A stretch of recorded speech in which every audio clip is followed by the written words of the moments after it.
I should have left when the front desk clerk warned me. Don't stay in room 307.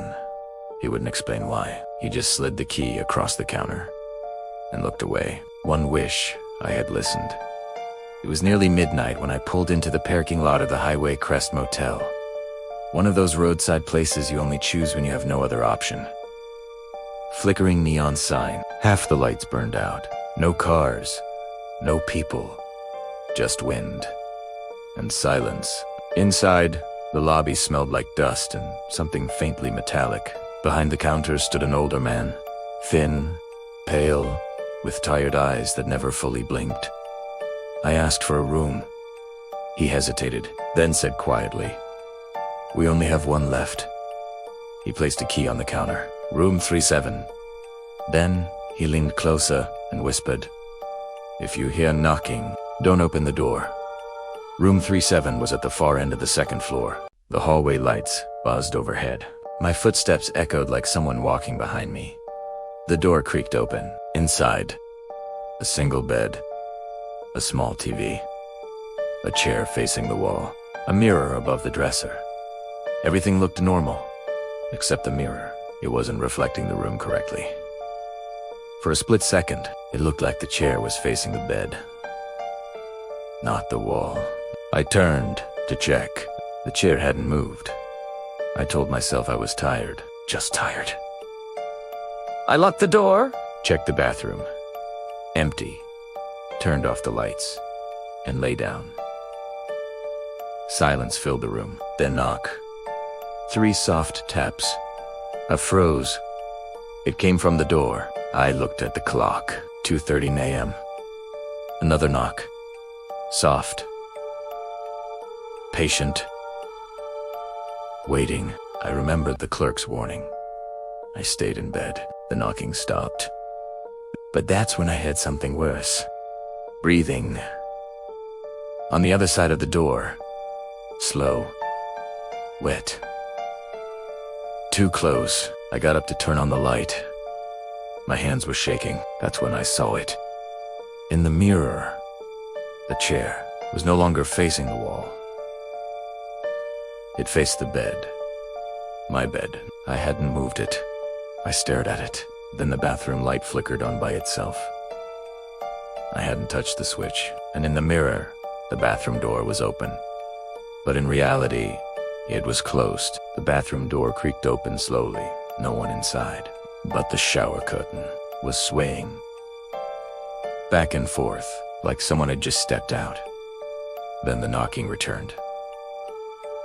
Not at the door this time, inside the walls. Behind me, above me, inside the room. Knock! Knock! Knock! I grabbed my phone. No signal. The TV turned on by itself. Static. Then a whisper through the speakers. You opened the door. I never touched it, but behind me. The door creaked open. I ran into the hallway. Lights flickering. Endless corridor. Room numbers repeating. 306, 307, 308, 309. Every door slightly open. The TV static flickered, and for a terrifying second, the random noise coalesced into a distorted, screaming face. Then it was gone, replaced by a child's faint laughter echoing from the corners of the room. A chill swept through the air, so intense, my breath plumed in front of me. The room temperature had plummeted. I hugged myself, trying to stop shivering, but my eyes were glued to the shadows on the wall. They weren't still. They were twisting, elongating, dancing in ways that defied the single dim lamp. I stumbled back into the bathroom, splashing water on my face, trying to clear my head, but as the steam fogged the mirror, a small, perfect handprint began to form on the glass, as if someone was pressing against it from the other side. Suddenly, the old rotary phone on the nightstand shrieked, a piercing, insistent ring. I snatched it up, but there was only a wall of hissing static on the line, louder and angrier than the TVs. A loud thud made me jump. The Gideon's Bible had been thrown from the top of the dresser, landing open on the floor. That's when the whispers started again, no longer just indistinct murmurs. This time, they were clear, slithering into my ear, calling my name. I studied my own reflection in the dark TV screen, but the shape behind me wasn't mine. It was tall, twisted, a grotesque parody of a human form. And then, with a final, decisive click, the lights went out, plunging me into absolute, suffocating darkness. I fumbled for the doorknob, wrenched it open, and fell into the hallway. The lights here were flickering wildly. I scrambled to my feet, and as I did, the doors, 2 rooms, 306 and 308, slammed shut with a deafening boom. I ran, but the hallway, it wasn't right. It was stretching, the exit sign at the far end seeming to get further away with every step I took. Whispers slithered from beneath the other doors, calling my name again, promising things I didn't want to hear. Out of the corner of my eye, a small, shadowy figure darted across the far end of the hall, too fast to be human. Desperate, I grabbed the handle of the nearest door, 305. It was ice, the metal searing my palm, and it was locked tight.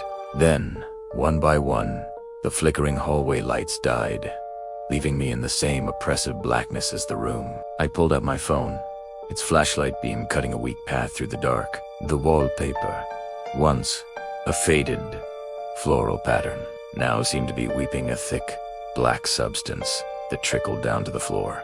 Behind me, I heard it. A slow, heavy dragging sound, getting closer. My heart hammered against my ribs, and then I saw the faint, beautiful red glow of the exit sign. I didn't look back. I just ran, bursting through the doors and out into the cold, clean night air. Darkness inside each one. Then I heard footsteps, not mine, following.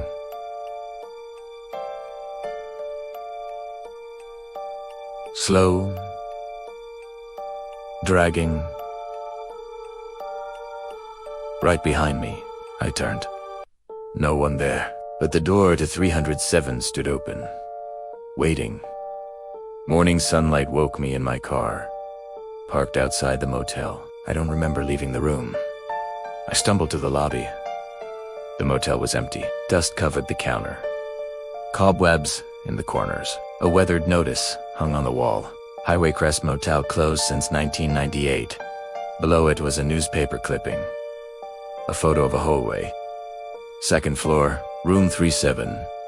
Caption: guests reported knocking before disappearing. I dropped the paper, and that's when I saw it. In the dusty glass of the lobby door, my reflection, unbend me. The chair from room 37, facing me.